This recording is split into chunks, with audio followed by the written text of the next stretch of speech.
Escuchamos dos presentaciones excelentes, cada una de las cuales alusionó al estándar de oro, del cual voy yo a hablar ahora. Son dos enfoques de ese estándar de oro y vamos a hablar de FFR. Conforme pensamos en esas tecnologías, ya sea IBUS o OCT o otra cosa, tenemos que considerar qué necesitamos para cambiar la práctica. Las cosas que buscamos en términos de las prácticas en la sala de hemodinamia, ya sea para ayudar a justificar la selección de una estrategia de tratamiento, también sería excelente si este enfoque nos ayude para mejorar los casos, pero es un punto importante para identificar los pacientes que debemos de tratar. ¿Cuáles son los problemas? El hecho que tratamos lesiones y no isquemia, y luego tenemos problemas con el tratamiento de las lesiones antes de los tratamientos farmacológicos ideales. Entonces son problemas importantes. Lo que necesitamos es medir el flujo en la isquemia en esos pacientes y eso resulta ser una imagen excelente de un río, entonces de cómo medir el flujo. Conocen las tecnologías y no vamos a hablar de cómo mides el FFR porque todos lo conocen. ¿Qué podría ayudar el FFR con la selección de lesiones?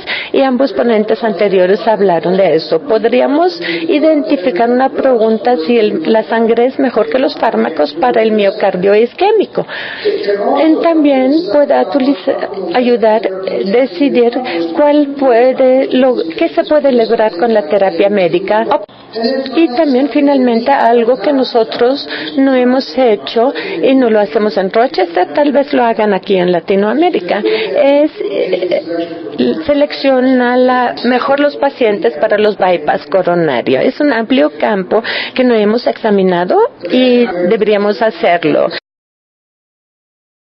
También sabemos que la gravedad angiográfica está relacionado con la estenosis coronaria, tiene una relación deficiente con el potencial isquémico y tal vez esto no sea la técnica más eficiente. Y la medición de la reserva de flujo fraccional puede identificar ese grupo de pacientes que pueden beneficiarse de nuestros procedimientos y aún más importante, acarrearía el nuevo paradigma de tratar únicamente las lesiones que producen isquemia.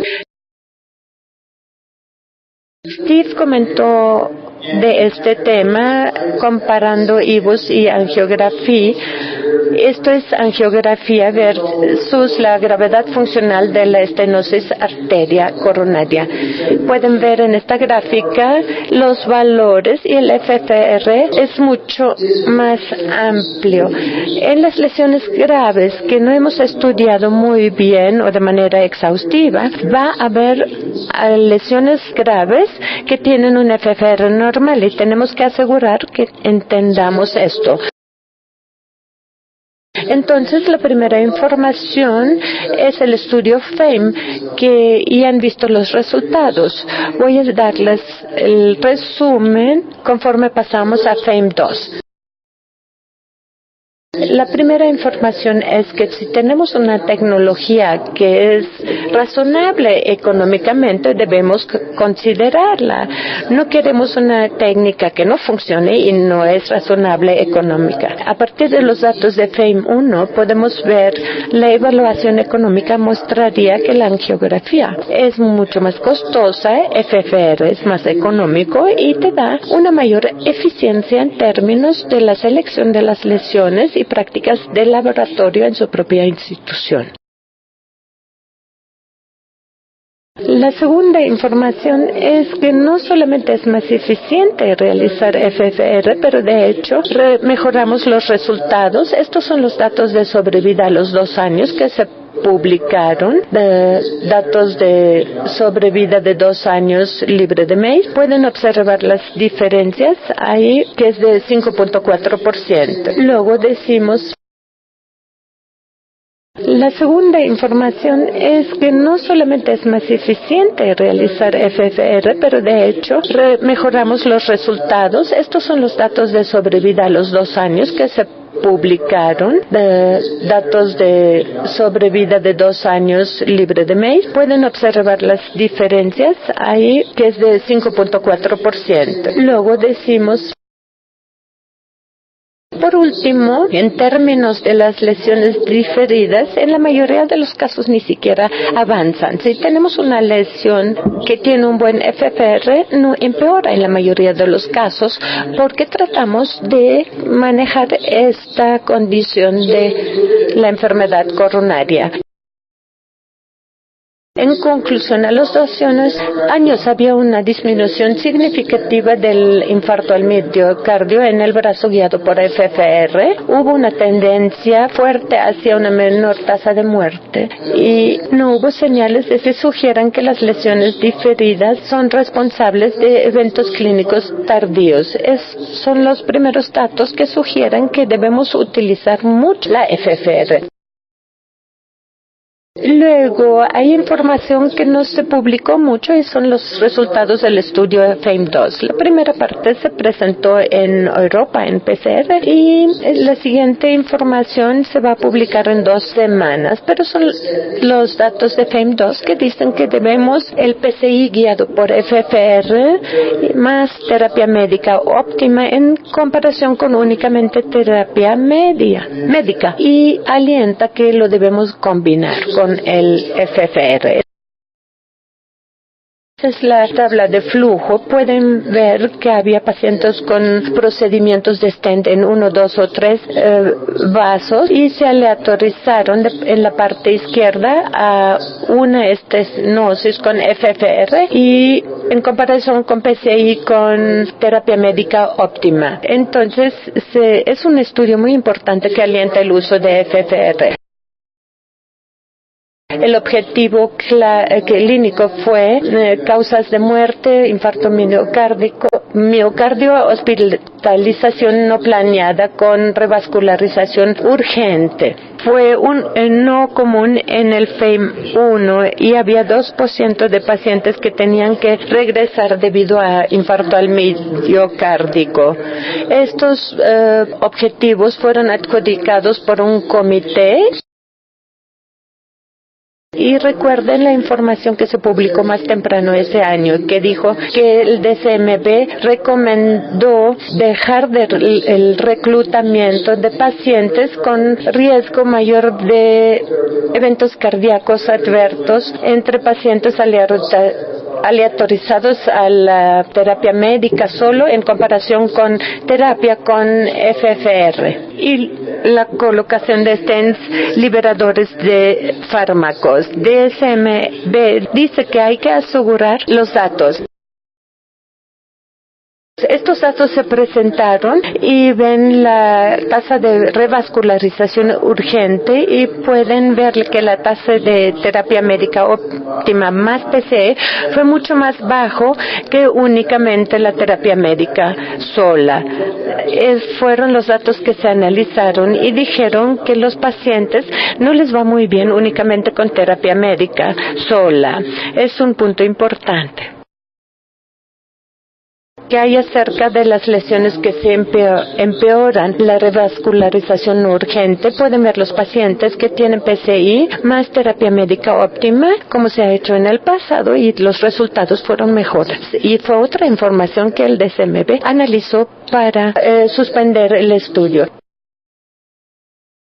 Y esto fueron conclusiones presentadas en Europa, fueron aquellos pacientes que tenían enfermedad coronaria con estenosis significativa hemodinámicamente, y otra vez se vio que FFR y terapia en combinación no fue tan bueno como solamente la terapia médica.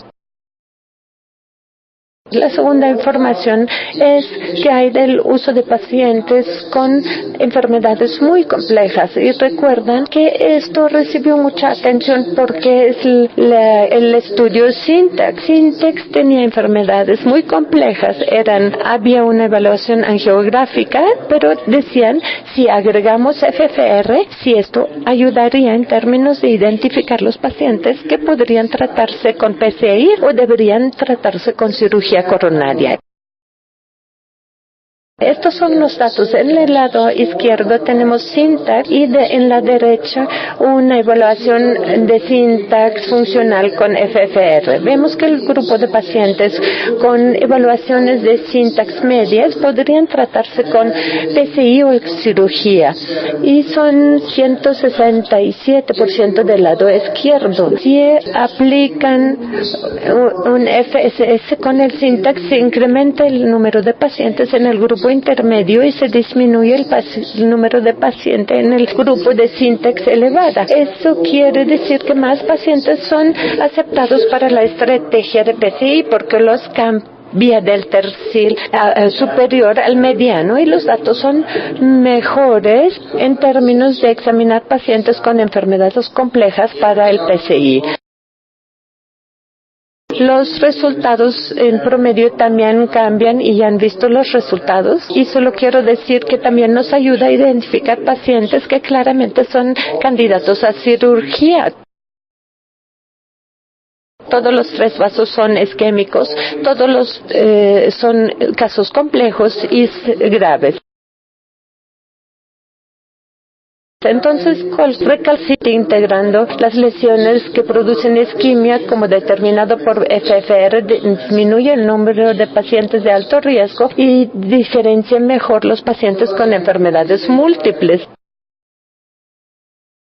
¿Y qué podemos decir más acerca del FFR? Lo podemos utilizar para enfermedades de un solo vaso, para enfermedades de múltiples vasos podemos diferenciar lesiones primarias y secundarias y evaluarlas, pero el tema desconocido es que los pacientes con enfermedad de múltiples vasos y la institución dice que necesitan cirugía y tal vez debemos realizar FFR en todos los pacientes porque no todos ellos de hecho van a necesitar la cirugía. Al final van a tener lesiones que no producen isquemia y esto nos avanza hacia el uso potencial del tratar otros casos con DES porque muchos pacientes pueden ser tratados con stents liberadores de fármacos.